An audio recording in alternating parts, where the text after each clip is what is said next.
everybody? TGIF, welcome aboard. To answer a quick question, yes, we're having a show today. This is it. It is Heading Back to the Window with Scott and Scott. I am your host, Scott Steen, with winnersandwhiners.com. I'm your co-host, Scott Reichel, senior handicapper over winnersandwhiners.com. And together, we do this each and every day, Monday through Friday, 3 p.m. Eastern, 2 p.m. Central. So I know some of the earlier commenters that were stopping by wanted to know if we're doing a show. Yes, this is it. Party people in the house tonight. How'd your day go, Scott? Not too well, to be honest. I had a pretty brutal beat to end my night. I had a 2-pick parlay, a player prop parlay, which is always dangerous, on Caesars. And I had Klay Thompson over 2.5 threes. He got there in about a quarter and a half. And I had Anthony Davis, 30-plus points, and the Lakers to win. And that paid out at about 13-1, 14-1. Had a 1-point lead with about 5 seconds left. Then Reggie Jackson happened, and Anthony Davis had a floater attempt that went in and out. So because of that, I lost in heartbreaking fashion, a 2-pick parlay, not to mention the fact that Wilmington finally did not cover for the first time in about a month. So overall, not a very good day. You? Not good. Well, I had my I was chipping in on my Don't Try This at Home Thursday, taking Eastern Illinois, and that game was canceled due to weather, not COVID. Isn't it nice when you see like a cancellation, you go, "Oh God, it's just a snowstorm," or when the court is unsafe, apparently. With the unsafe court, which we never read another thing about that, man. I don't know. No, I never talked about it. So, and then on the premium side, we went 1-1. I was also had the UNC Wilmington Seahawks, and like you said, they didn't cover for the first time, I think, this year, 2022, and got well in the nightcap with the Portland State Northern Colorado over, a game that just barely went over the number. We might even talk about that here a little bit later. So, Scott, anybody, they were talking about the Atlanta Hawks, whether you still like the Hawks with the latest injury updates. So, well, the main updates right now is that Gallinari's out. Lou Williams is questionable. Collins is still questionable. It seems like he wants to play, but it's a matter of if the actual medical staff's going to let him play. So that's still up in the air. I really don't know how Toronto can just play everybody 40-something minutes every single day and just not rest anybody. It really makes no sense. It seemed like a perfect spot for them to rest pretty much half of their starters, just because this is going to be their 5th game in 7 nights. You know how impossible that is in today's NBA for that scheduling? It's brutal. That's unheard of. Absolutely brutal. I got David Good in the house. James Mounts is here. Of course, James S. is here as well. Ninja 13. Anybody seen how much it is to park your car going to the Super Bowl? I would get Uber. That's my advice. $110. I have no idea. T-Train in the house. Apparently dug out from beneath the snow up there in Cincinnati. My day was shitty too. It happens. Yep. Bryce Multane. USC missed by half a point. Yeah, that was brutal as well. Paul Henshaw, you guys rock. So do you guys, man. Without you guys, we are nothing. Speaking of USC, by the way, they strike me as in Austin, by the way.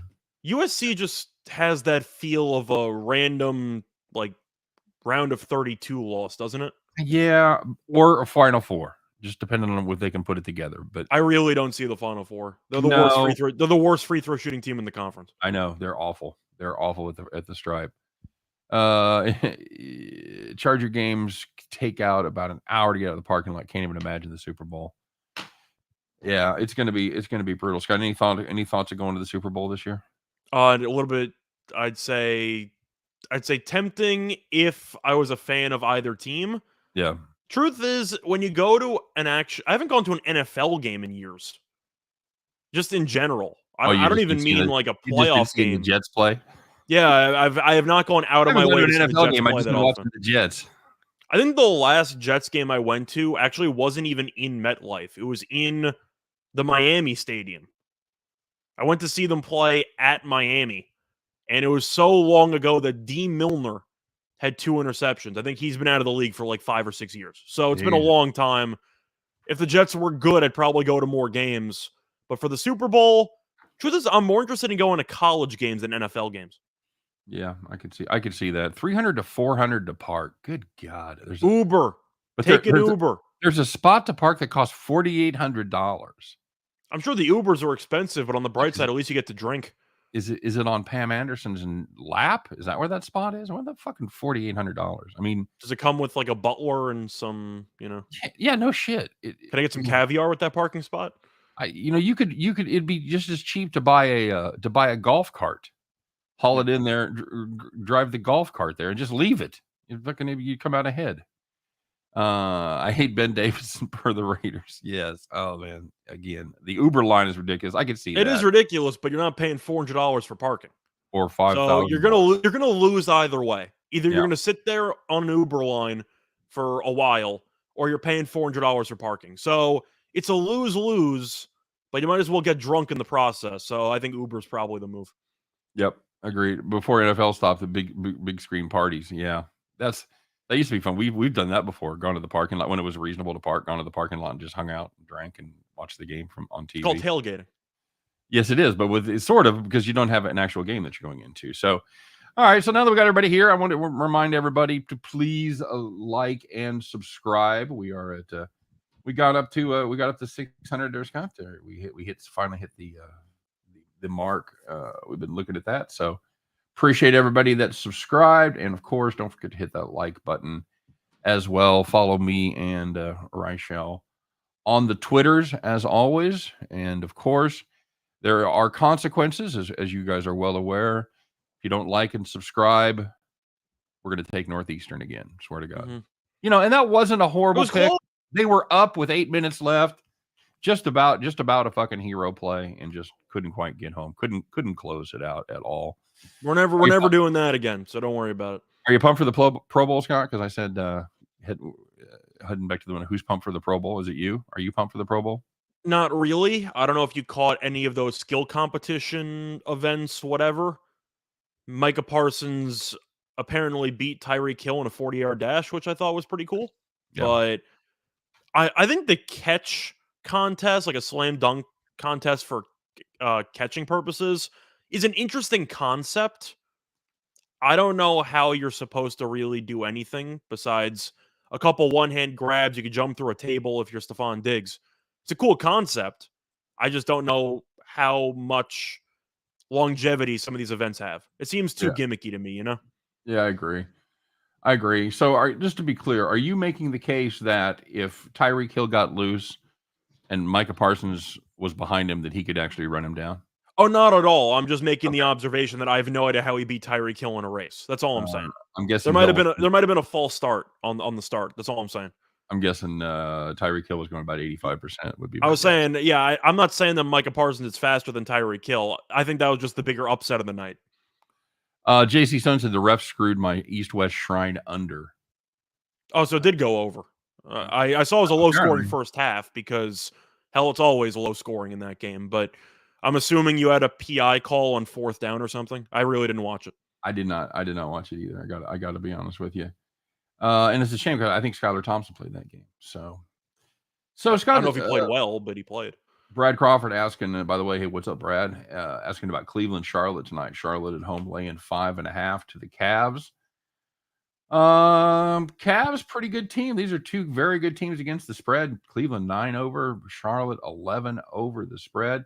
Well, you kind of have to toss the season numbers, kind of in the garbage, because the Cleveland has been a much worse team with Garland out of the lineup because he's an all-star, and for good reason. He's a hell of a point guard. But you're throwing Goodwin in, who's been a career-long backup. Markkanen's out. Of course, you still have Mobley. You still have Allen, so they should do well on the inside. But Garland is so valuable to that team offensively. Mm-hmm. I mean, Houston hadn't won a home game in 2 months. And they won that game kind of comfortably. So I'm going with Charlotte because I don't exactly trust Goodwin on LaMelo. No, and this is a Cleveland team that's all of a sudden they're not exactly struggling to win, but they are struggling to cover. It looks like they may have been just a little overvalued in the market here lately. They've covered just once of their last 7 games. Charlotte by no means putting the hammer down right now, but I like them in this spot. I think that's I wouldn't lay, 4.5 now or 5.5. It was 4.5. It's been going up, but it makes sense I think because six is my ceiling here. I'm not I think landing you'd on 6. agree, even though Allen's very good and even though Mobley's very good, you still got Kevin Love on the bench. So one of those two are expendable for a day off or for an injury purpose. Right. Garland is easily the most valuable player on that team. Would you agree with that? Yes. Yes, I would. JC Stone said East West Shrine, 2 defensive holding calls on 2 separate drives inside the 10. Oh, fuck. That's not fun. No, it's not. Elliott v. Judy Garland. Somewhere. Creighton plus 6 tonight, buddy. Creighton on the road. Yeah, I look at that Seton game. Hall's been falling apart, but it really all comes down to if Bryce Aiken's going to play. So I have no comment on it because you're probably going to find that out right around game time. Seton Hall with Aiken, solid team. Without him, they've been extremely underwhelming. Why do we You not? can take a gamble on Creighton if you want if he's not going to play, but Why do they're we not really know good about? when he does play. Why do we not know about Aiken yet? Because he's in concussion protocol. So why do we not have an answer on that on Friday afternoon? Well, that happened to me a Or that's a game couple of time decision. That happened to me a week and a half ago or so. I had Michigan State against Illinois solely because Kofi Coburn was in concussion protocol and I was gambling on him not to play. And they announced it about, I don't even know, 10 hours after my video, 15 hours after my video. I gambled on it and it worked out. But the point is, even with concussion protocol, usually you think it would take about 5 minutes. These college basketball teams take their sweet, sweet time when it comes to determining if the guy can play or not, in my experience. I got to say this, and we've been debating whether to let this go or not. But Chris, if you're listening, you got to stop saying Cockburn, buddy. It's Coburn. I originally said Cockburn for, I think, the first couple weeks because I never heard of him. But going into, wasn't last year, I think it was 2 years ago. But he was randomly just this really good player. And I'm like, who is this guy? And it's like, oh, his name's Coburn. Okay, my bad. Go to YouTube, man. See how the announcers pronounce it. That's all you got to do. Elliot Visas can't wait for the farm play. Yeehaw. Yeah, we got to start a winning streak here for the weekend. One more, and then we'll get to yesterday's action. D from Detroit wants to know about the Spurs and the Rockettes tonight, Scott. A game only gamblers could love right there, buddy. I'll tell you what, though, this is going to be a hell of a game if you want to end up taking some overs for like player props or whatever. Can I interest you in a total of 237? Can anybody play defense in this joint? Apparently not. DeJounte Murray's back, so I'm automatically looking at him triple-double and the Spurs to win because, the total's 237. So if you're expecting him to put up his usual numbers, that's a lot of points. You're basically penciling in San Antonio to score, 125? 120 whatever? Well, they put up 134 on him here a couple weeks back. So based on that, I'm assuming DeJounte triple-double and a win definitely has merit to it. That's probably where I'll go. Houston just can't play defense, man. No. I'm probably more invested in a team total there with San Antonio than I count on as far as Houston to get there to do their to help with the over. I can agree. I gotta go. I've got to take San Antonio, lay the 7. Houston on the road, still not good. What are they? Actually, they've rallied, buddy. They're 14 and 13 against the number on the road now. That's hard to believe. Good for them. 18 and 27 as an underdog. That's not ideal. San Antonio, 13-15 home. I got to play the Spurs there. I got to play the better team, getting Murray back. Yeah, I agree. Spurs aren't a good team, but they're better than Houston. I'm done with the damn association focusing on collegiate ball. I've been doing that most of the season. I'll pick and choose an NBA game here and there, but I've been mainly spending my energy on college ball. The NBA, the injury situation in the NBA is just too fucked up. I can't put out a pick the night before and then have a full day of injury news. It screws everything up. So yeah, we kind of had the opposite approach this season, where last year I was all over college and I was crushing it. This year, for whatever reason, it just hasn't clicked. And I've been kind of, I don't want to say staying away from it, but I've been more, I'd say, I was more willing to limit my college basketball action because I'm aware of the fact that I'd say, just my read on college basketball this season has not been that strong lately for whatever reason. So I've just been gambling accordingly, and NBA has been better. So I've been sticking more with NBA. There you go. All right, buddy. Well, let's talk about yesterday's action just a little bit. We'll find out who's on the good side, who's on the bad side, who was a winner, who was a whiner, who took it in the shorts, and who owned their bookies yesterday. We'll start off as we always do. We'll eat our vegetables before we get to dessert. Let's find out who it was in today's final edition of the week of Call the Cops.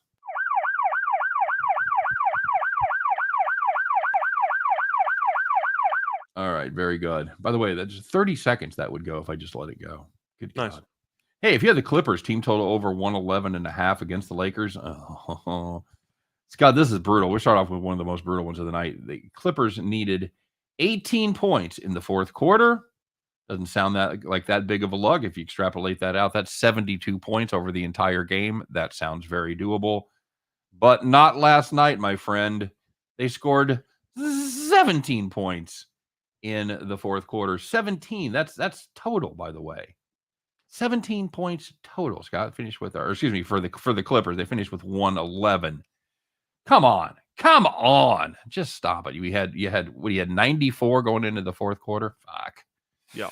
Brutal. Call the cops, would you? And looking at the second bad beat, if you had the Bulls plus 3.5 against the Raptors, you led by 2 points with about 1 second left. And you actually forced a miss. Wow. The only problem is they didn't get the rebound. And Toronto ended up hitting a tip-in with 0.7 left.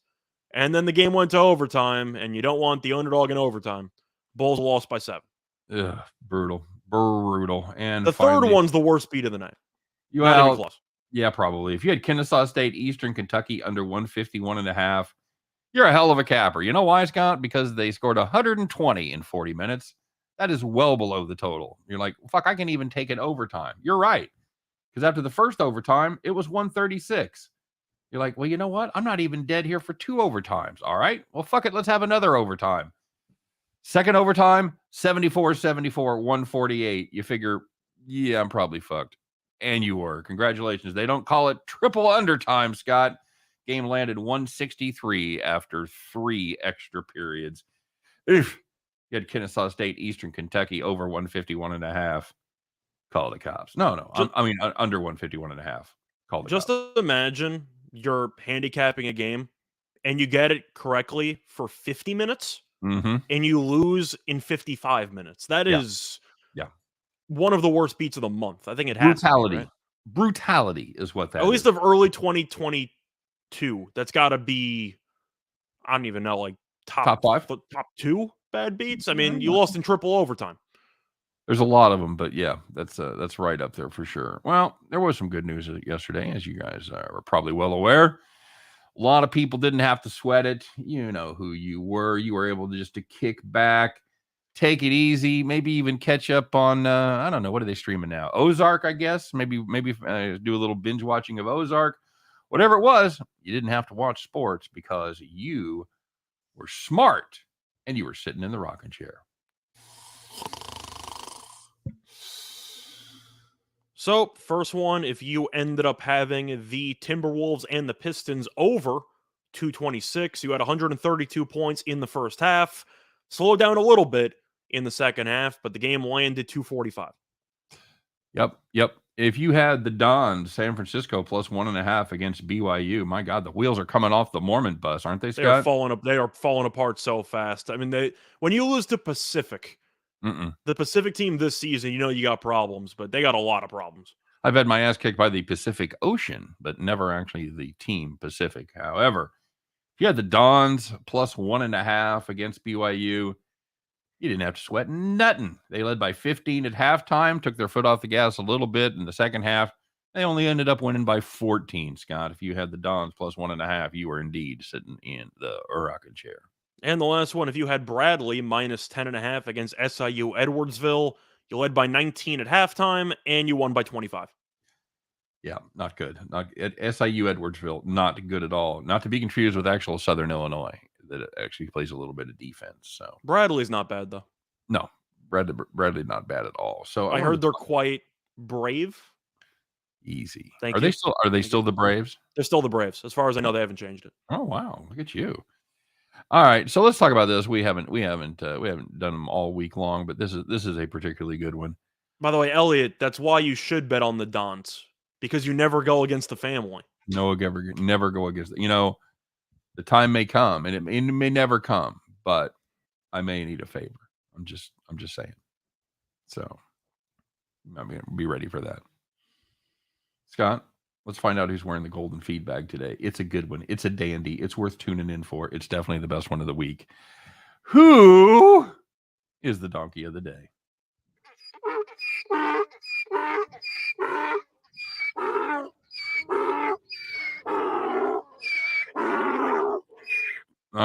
Quick preview. Sorry, I don't know if you want to do it or you want me to do it, but no, go ahead. Usually our donkeys of the day are, I'd say, somewhat light.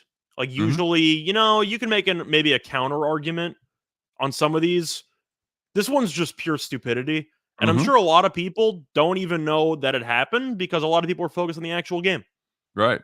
Yep. So did you know about it before I put it on the sheet? I did not know about it. I had not heard about that. Well, so you want to do the honors? Yeah, a little excitement of the UCLA-Arizona game and a little bit of excitement after the game as UCLA forward not happy with the road loss, and I guess he was getting roasted a little bit as he ran off the court. So Scott, he decided he would get back and let one go. He'd do a little spitting at the Arizona fans following the team's road loss, and by golly, you know what happened? They fucking arrested him for assault. So there you go. I'm not going to be able to make the team playing, guys. I'm in the joint. So I don't know. I'm sorry. It's still light to me, Scott. I'm sorry. I can't get the Seinfeld out of my mind. Back and to the right. With Keith Hernandez, doing the spitting. Of course, yeah. But there was a second spitter. Yeah, the second spitter, exactly. Well, apparently there wasn't a second spitter last night. Only Mac Etienne did that. I don't know, man. I don't know what to say about this. He's going to get thrown off the team, right? You gotta think so. I don't know. What are your feelings on this, Scott? Well, he's automatically getting suspended. Worst case scenario. He's a redshirt freshman. He never plays because nobody's ever heard of him. Right. So I do think that he'll end up either getting thrown off the team or for his career or just the season. If I had to guess, he'll probably be thrown off for the rest of the season. I don't think they're going to end his entire college basketball career for this. But for the season, I think it's safe to say he's probably going to get an early vacation. Now starting for the Presbyterian Blue Hen 6'9" forward, it's Mac Etienne. Where did you play last season? California Penal? Never heard of it. What'd you do to get there? Stole a car? It's kind of the same energy, isn't it? Grand Theft Auto. Yep, absolutely. All right, so I'm going to brag on this one. Let's talk about the odds makers. They hit the numbers a lot, Scott, but sometimes they miss and they miss badly, and we are here to roast them. Let's find out. In today's edition, the odds makers, they're pounding that Jack Daniels because they were definitely drunk when it came to this game. Now, if you're a purveyor of my premium picks, you know that I had a play on the Northern Colorado Portland State game last night. I liked the over quite a bit, and we were sitting pretty good shape at halftime. They had 85 points. They were trying to get to 151. You got to thinking, oh, yeah, we're in good shape here. Scott, I texted you. I said, it's always nice when you hit your totals with 10 minutes left in the game. And that's exactly what happened as they got to 152 with 9:58 remaining. This game landed 120 in the second half alone. No overtime. And it landed 205. That is one of the biggest totals in a non-overtime game I can remember. Definitely. I'm trying to think of other halves that might have rivaled it. Mm-hmm. I'm sure back in the Loyola Marymount days, you probably had a couple that were a lot more than that, but you're not going to find many. This Northern Colorado team is the perfect over team. They shoot very, very well from downtown. They're top 10 3-point shooting. They give up about 80 points a game, and they score about 80 points a game. So if you ain't playing the Bears overs, you might want to start doing that. Just saying. So D, when it comes to your question with handicapping high totals in college, when it comes to what's more important, for me, it's pace. Because at the end of the day, the shooting numbers are going to be a crapshoot. Like, I ended up losing on Greensboro the other day because VMI shot 60-something% from the floor and for three. That's out of your control. However, if both teams play up tempo, you know how the game should be played. That's not based on chance. So the style of play should be pretty easy to determine. The shooting numbers are always going to be a crapshoot. Always. would you agree it is easier to slow down a fast team than it is to speed up a slow team? I do agree with that. Okay. Because the only way you speed up a slow team is you full court press. Right. Because you look at Virginia, right? If you try to go up tempo against them, what are they going to do? They're going to take 28 seconds off their own shot clock and force you to go small. Force you to go slow. The only way that you can change anything is if you take like a Syracuse approach in the tournament and you full court press them the entire second half and hope they self-destruct. But it's definitely easier to turn a fast team slow than a slow team fast. Agreed. Northern Colorado screwed me, says Nathan Stern of the whole game. They were down 30-31. Yeah, that was the defense for that team is too inconsistent for me to back them to cover. And they're just 10-11 on the year. They're not a great team. They're a fun team to watch though. If you get your fill of watching fucking Eastern Illinois and Virginia and those teams like that just grind you to dust, check out a Northern Colorado game. They're fun. Are they the new Citadel? Maybe. Okay. Hey, let's talk about the what we got going on here with a number of different sports books. But first and foremost, there is our first with Caesars. Of course, they've now made this nationwide. Scott, everywhere we have the Caesars app available to you. $1,500, man. Free bet. Risk-free bet. You got to put in at least $50. Use the code Whiners Caesars CZR. Of course, all this information is in our show box, so you can check that out, including the link. BetMGM has a cool one. They're doing $1,000. You got to put in $10. Use the MGM app, make an online wager. You get the deal. Again, you got to use our code. And for this one, MGM is Video Winners. And of course, you got to be 21 plus. Void where prohibited. It is available in Arizona, New Jersey, New York, Indiana, Colorado, Tennessee, West Virginia, Iowa, Virginia, Michigan, Pennsylvania, Washington, D.C., and Wyoming. And BetRivers doing the same thing down there in Louisiana for all you coon asses. They're doing a first free bet as well, up to $500. So a lot of free money floating around out there, kids. Take advantage of it. Do it. I know Scott's already pulled the trigger on a couple bonuses up there in New York. I wasn't eligible for the BetMGM one, but I pulled the trigger on the Caesars one. I know WinBet just got legalized in New York, so I might end up making an account there. Yeah, really just whatever's available. Just start looking around. JC Stone brings up an interesting point, and he says, best to wait till February for wagering on college hoops, but can any of us be that disciplined?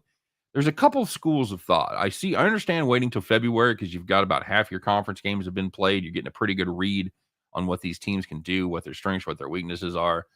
But the problem is once we've figured them out, the books the books and the markets have figured them out as well. And that's why you start seeing a lot of those double-digit spreads. You see a lot of, if you guys looked at college basketball the last couple of days, or really just this week, you start to see a lot of 11s, 13 and a halves, that kind of shit, where you're getting true indications of how those games should go. So in that respect, it becomes a little more difficult. But I get the premise of wanting to have a body of work. So I don't know I know you and I, just by necessity, have been playing college basketball all season. Where do you fall on that, Scott? If you had your druthers, would you wait? Well, the truth is that I would be a hypocrite if I said to wait, because last year I hit 63%. So I was firing every single night on college, right? And I made a lot of money.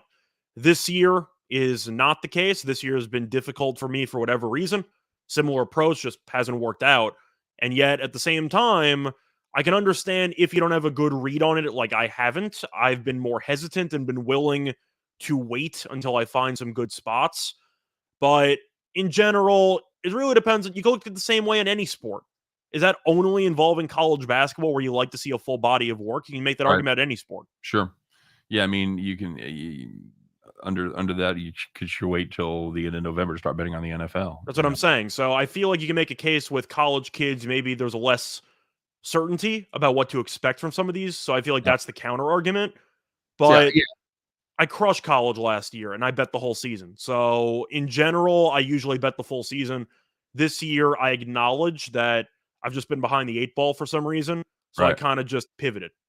I get that. I was that way with the NFL this season and just couldn't get it going in the right direction. Now I will say, Scott, for all of our struggles, I've been doing the numbers and I've done our last 75 shows. So I've done the last 15 weeks of Bet the Farm. We are currently at 68%. So That's the last 15 weeks? that's the last 15 weeks, right? So 68%. Jesus. I know, Can I right? borrow some of those for my play of the day? You could not. No. Damn it. Nathan Stern said he had a teaser on Moorhead, Ohio. Very nice. Look, can you say that again? 68%? Yeah. We've won about 7 of 10 farms? Roughly, yeah. We Okay. got more. I hope you guys have been backing it because we've been crushing it. We got more farms than old McDonald, buddy. E-I-E-I-O. We're gonna need some help. I'm an everyday kind of guy. I should wait for tomorrow game, but I need more ammo in the chamber. I get that. I think for me, betting is like it's almost like hitting a baseball, where you talk about the guys that are really hitting the ball and they say, "I see the ball well. It looks like a beach ball coming in." I get that way with picking games. You look at a game, you see a scenario in your head, and you go, "This is the only way that this can fucking come out." And you bet it, and you win it, and it goes exactly like you think. When you're going well, that's the kind of vision that you have. And when you don't have that kind of vision, you try to force plays, and it becomes a struggle. I'll take 68% every day. Yeah, no shit, dude. Yeah. And that's that's not one of these. Yeah. See, that's the problem with putting your record anywhere. So if you put your record on Twitter and you say, "Well, our Bet the Farm plays the last 15 weeks, we've been 68%." Nobody fucking believes you. All right, for starters, if you put numbers out there, nobody believes them. If you put out that you've been struggling lately, well, you suck. You're a horrible capper. So if you try to post your record, you can't win, and you can't win. Now, we obviously have all of our plays out there for anybody that wants to go back through the videos. It's all there to check. I can tell you from doing it over the last week, it ain't easy because you got to go back and you got to check the games and everything like that. But I've made a commitment to myself that once I get caught up, I'm going to try to keep a day-to-day record, and we'll keep people posted. Because here's a spoiler, guys: we ain't going to run 68% on the farms. All right, I like to say that we do, like to say that we're that good. We ain't. We're not going to run 68% for the whole life of the show. And we were cold earlier, so I'm guessing that's going to go down. We're probably, my guess, Scott, I'm going to put us somewhere around 59, 60% by the time it's all done. When you say by the time it's all done, is in what, the end of the year? Like, what do you mean? Well, like all the farms that we've done so far. Oh, okay, yeah. Since the show started, so good. What do you think has been the issue with your college hoops, Scott? Any patterns? Sometimes I fall in betting the same type of things. That's a great question, JC. I don't know if I can say it's really been a pattern. I feel like I've been maybe overvaluing home court advantage in some spots, but not in others. But in reality, no. Like, I liked Greensboro in a spot, and VMI shot 60+% from the floor and 60+% from three. That's just unfortunate. And then for Wilmington, I mean, you're laying 1 point with a team that's undefeated in conference play.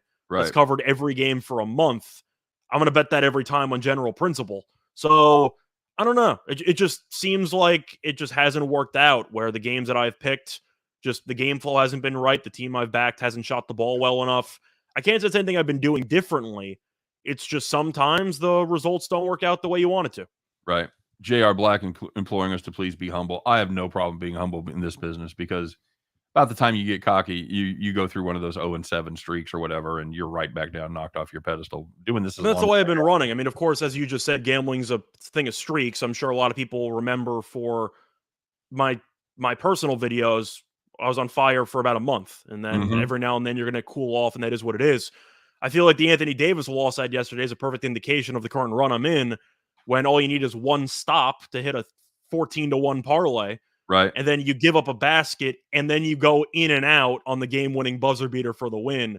It's just one of those. You just got to deal with it. I think for myself, as far as the NBA goes, what I've struggled with this year is I have overvalued injury news.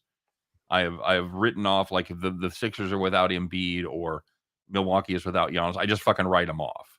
And a lot of times those teams will rally. They'll play a little bit of a different style.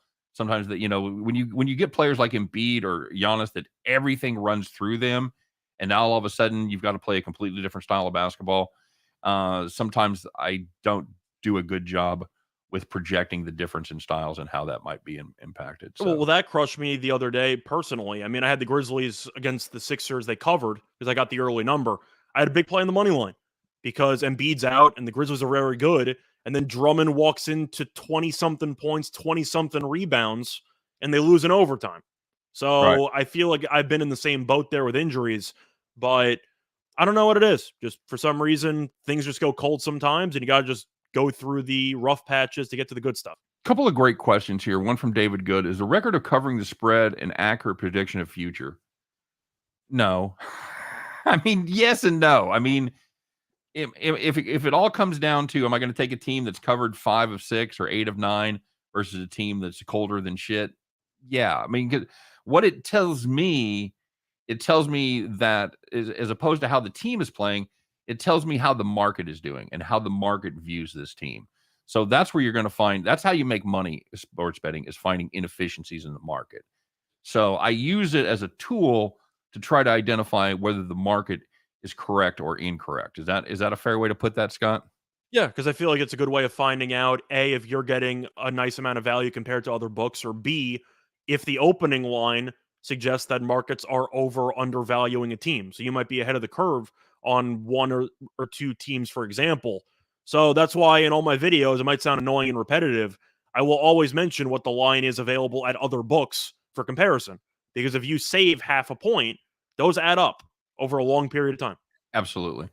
How much does the eye test come into play as opposed to stats analysis? It depends on the sport for me. Yeah. When I'm handicapping football, I use the eye test a lot more because I know the game. I have a lot more intimate knowledge having played it than I do with basketball. With basketball, I am more reliant on stats. And of course, hockey, I'm pretty much completely reliant on stats. So for me, it depends on whatever your level of comfort with that game. If you haven't, I don't know what level, I don't know, if you haven't played college ball in that particular sport, I'd probably rely more on expert analysis and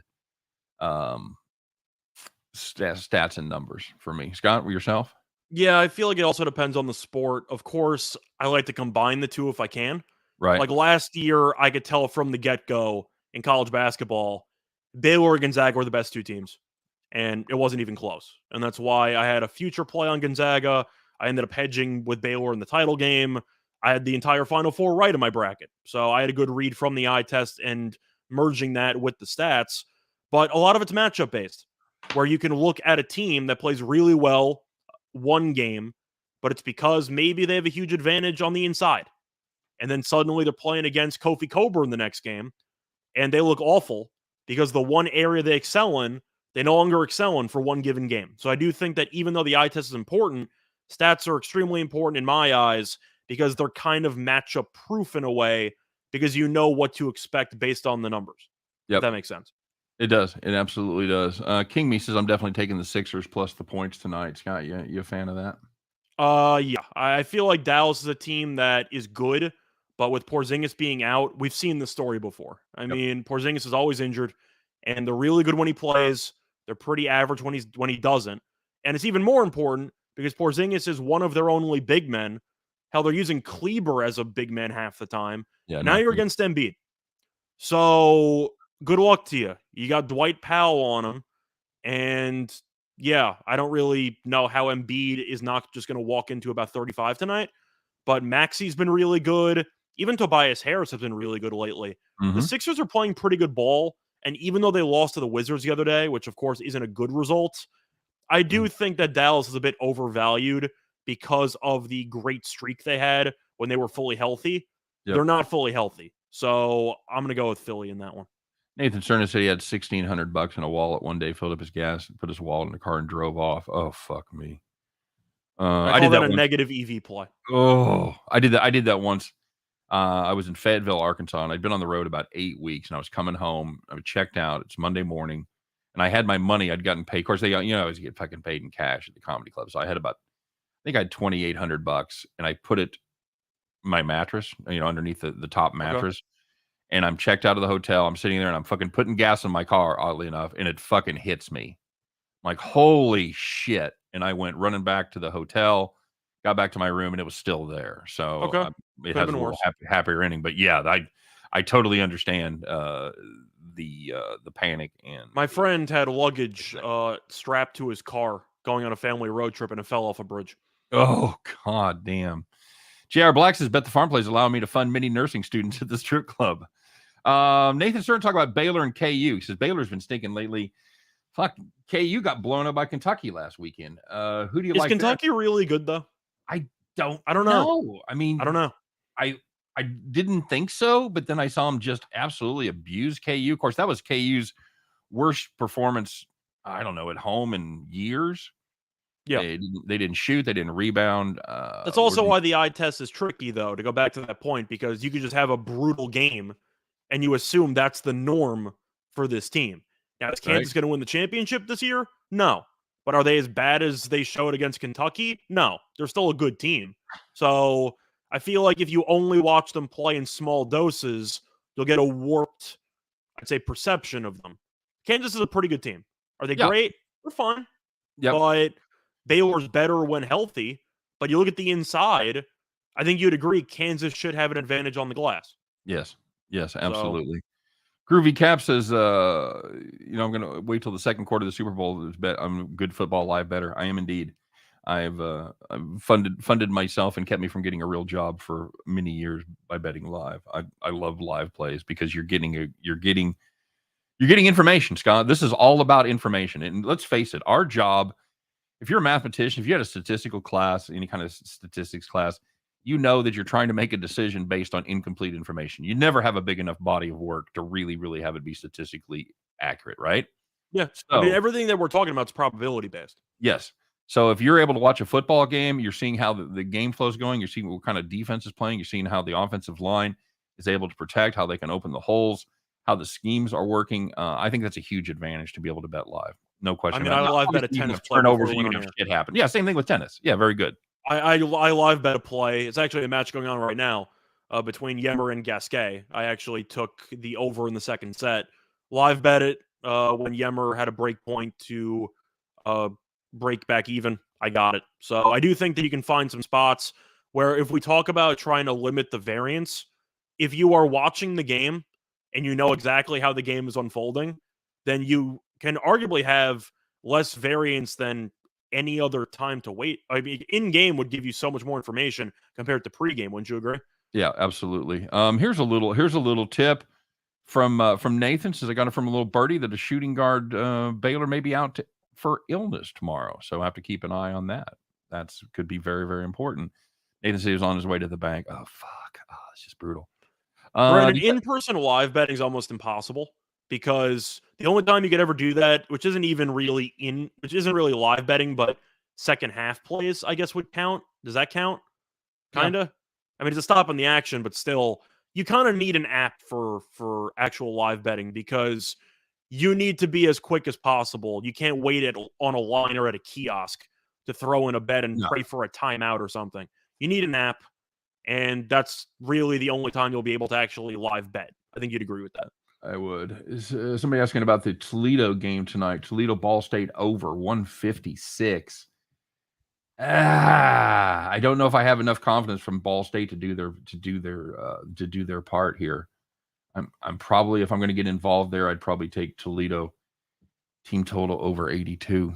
I'm looking at the over. It's a spot where Toledo should win handily. Ball State's not very good. They play a lot of offense and no defense. So Toledo, as you said, should walk into 80-something. Ball State offensively doesn't really bother me. I think they're fine. I see one team getting to 80, one team getting to 70. I think the game gets into the 150s. I'll go with the over. Okay. Somebody asking about, do you have any idea what the spread on the Michigan Purdue game is going to be tomorrow? Actually, I said 150s in Toledo. I meant 160s. I think you'll see that game be pretty high scoring. Okay.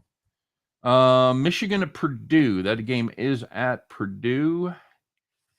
I'm going to go Purdue minus 7.5. Yeah, my guess was going to be 8.5. Okay.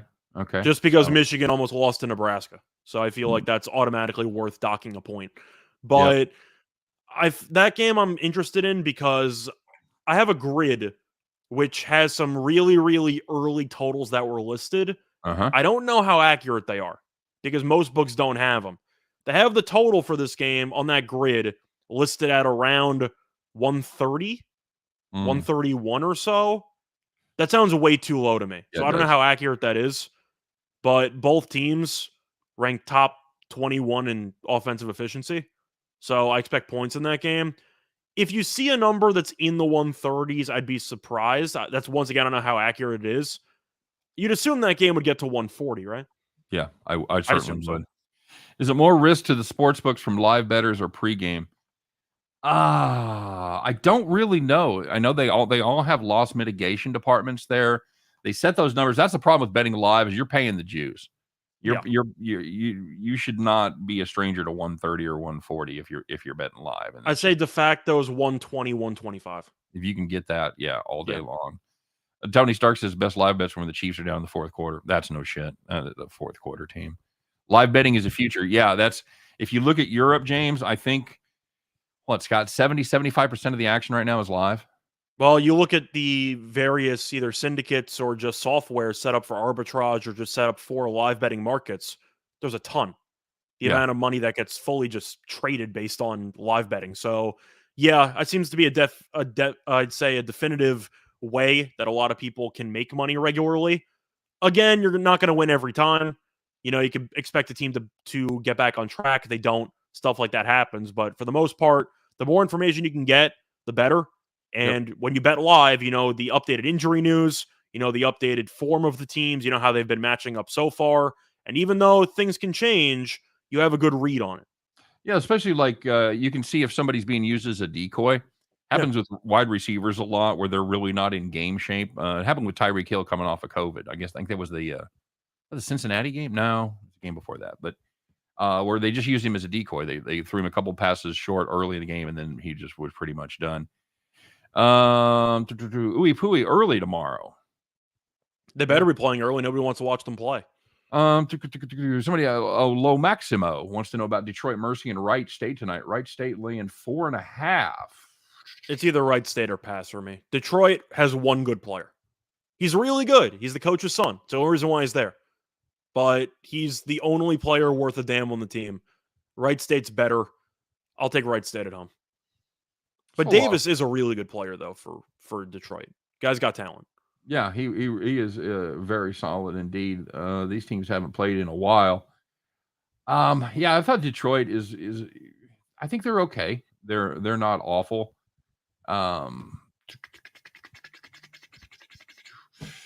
This Wright State team, I like them, but they've let me down repeatedly. That game against Well, that's the entire conference, isn't it? Well, that's true too. That game against Cleveland State a couple weeks last week, that was fucking brutal. I'd probably pass. I would lean Detroit there. I'd take give me the points. It's too disappointing team, and it could go either way. It could be a blowout either way and make us look like a moron. Yeah, they're disappointing, but I'll take the home team that actually has more than one competent player. Yep. Okay, so here's Bronco Devil doing a recap. God bless you for doing that too, buddy. Creighton, wait for the injury report. Yes. Spurs -7. Yep. Toledo over 82 and game over. Yep. The Celtics game was mentioned. Cunningham's out. They're on a back-to-back. I like Boston team total over for that one if I had to pick a favorite play there. I mean, Detroit just gave up 120-something to Minnesota. They're not guarding anybody. Boston's played better lately. They still have Tatum. They still have Brown. They can score. And you're looking at Detroit's defense recently. It has not been pretty. So I do think the team total for Boston's pretty nice. As for the Trailblazers, I cannot take them because they just traded two of their main rotation pieces today. You got to see how that's going to all shake out and everything. You trade Covington, who's their best defensive player. You trade Powell, who's a good heat check guy who can provide some secondary scoring behind McCollum. With them out, and they just lost to Oklahoma City last week, I think it's Oklahoma City or pass because they just beat Dallas last game. Like Oklahoma City played well. Playing decent basketball right now. All right, buddy. It's time to get to it. Let's we took it on the chin a little bit last night. We're going to step out. Not quite so controversial, not quite such a hero play today. We're going to make a smarter play. We do have one cooked up. Let's find out who it is, man. It's the Friday edition of... No, you know, I got to build it up, man. It's Friday. You got to put on your good overalls. You got to put on those nice, clean overalls. Put that straw hat on. Climb aboard your John Deere. Fire that bad boy up and get ready to bet the farm.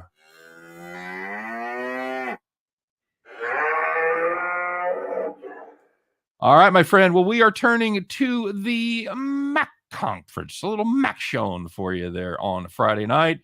And we are going to take the Akron, God, the Akron Zips, Scott, minus the 7 points. They're going up against Miami of Ohio. And we like the Zips to take care of business here. Why? Well, first of all, Miami 3-6 straight up, just 2-7 against the number on the road. You like your Ken Palm? Well, we got some Ken Palm for you. Akron ranks 180th in defensive efficiency, according to Ken Palm, while Miami of Ohio ranks 319. Not good, Bob. Not good at all on the defense. Of course, Miami of Ohio has lost each of their last 3 games by at least 10 points. Not headed in the right direction, and they are not getting it done against the number either. Miami of Ohio 1-11 ATS last 12 overall, and they are 0-8 in their last 8. They're 1-8 in conference, by the way. They covered against Buffalo, and then that's been it. They have been shite ever since. We're counting on them to still be shite. This Akron team has been very frustrating. We think they are due for a good performance, and I think they get it tomorrow. Give us the Akron Zips minus the 7 points on Bet the Farm. And that is when you say tomorrow, you mean tonight. But I mean tonight. Sorry, I got tomorrow on the brain. Yes, tonight. That is a Friday night game, just to be clear. My bad. So that's going to do it for the farm. That's going to do it for the show. Got a lot coming up next week, guys. We are going to be doing a special prop show on Friday. We're going to be doing a Super Bowl preview, or excuse me, on Wednesday. We're going to be doing a Super Bowl preview show on Friday. And then we're going to be doing an all hands on deck where we bring in Jim and Chris and guests and all kinds of shit. We're going to be doing a little hour, 2 hour, whatever. Extravaganza on Super Bowl Sunday. That will be, what did we decide? 12 p.m. Eastern time? Yeah, we decided we're going to aim for 12 to 2, I believe. Yeah, about 12 to 2. So make sure you stop by and check that out. We got a lot of fun stuff happening next week with the Super Bowl. So, guys, stay tuned for that. As always, thanks for checking us out. One more time, don't forget to smash that like button. We appreciate it. Stop by and download our podcast and all that. By the way, some people have asked us about why we are unable to have the video immediately available. And the answer is, when I've asked the people that should know this shit, is nobody fucking knows. We're looking into it. We're trying to get it fixed. We're aware of the problem. I know some people pointed out in my comment section. Some people have said it here. So I don't know why it's not immediately there. I think it's a YouTube thing. It's absolutely a YouTube thing, but we got to figure out how to fix it because we don't do any editing. We don't do anything. We just let her go. So it should be up and available immediately, and it's not. And we're going to find out why. So thanks for pointing it out. We did not know that, but now that we know there's a problem, we're going to see if we can fix it. So that being said, you guys have a great weekend. As always, thanks for stopping by. You make this job a hell of a lot of fun. We have a blast talking to you each and every day.